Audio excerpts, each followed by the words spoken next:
1. Hi, this is Miss Goodale, and today I'm going to be talking about finding the area of parallelograms. And right here I have written the definition of a parallelogram. It is a four-sided closed figure with two pairs of parallel sides. So if it's closed, that means there's not any gaps in there. Now, mind my drawings are kind of not perfect. But this is an example of a square. A square is a parallelogram. The little squares in the corners just mean that those are all right angles. So that kind of indicates that that's a square. This is a rectangle. It's also a parallelogram.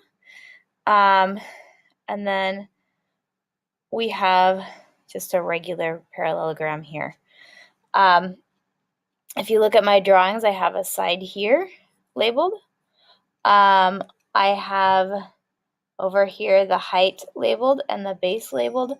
We will use that information later on. This would be like the length, and this would be, well, we could use length and width here. So we will use those later when we look at the formulas. So the first thing, length times width, that would be, most of the time we use those with rectangles. We could also use them with squares, but since all the sides are equal, we usually just do the side squared, the side times itself, which is the same thing as length times width for squares. If I have just a regular parallelogram, I just do the base down here times the height.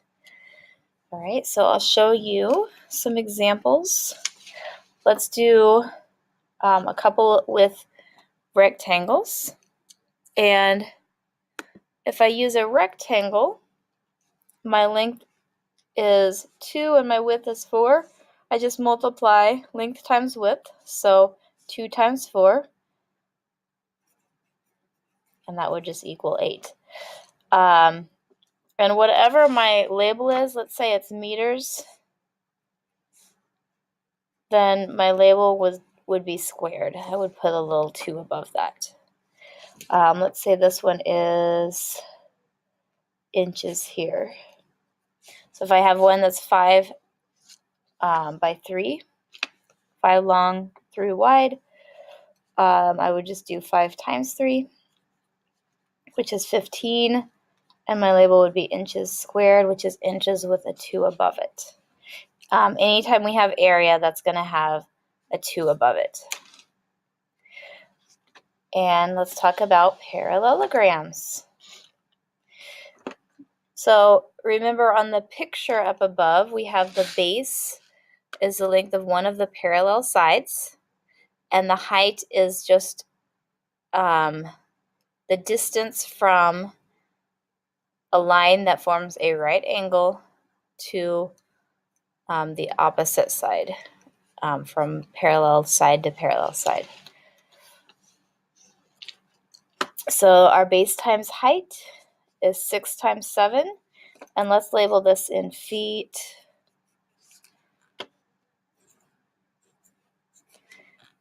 And 6 times 7 is 42.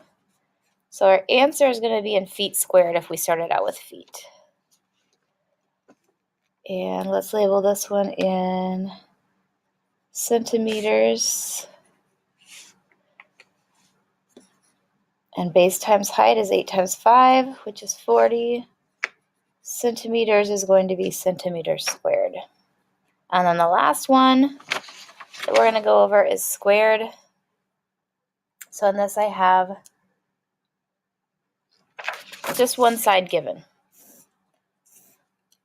And if I know one side, I know all the sides. All the sides are going to be the same.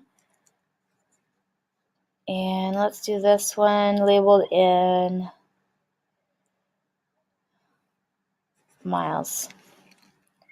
So 2 times 2 is 4.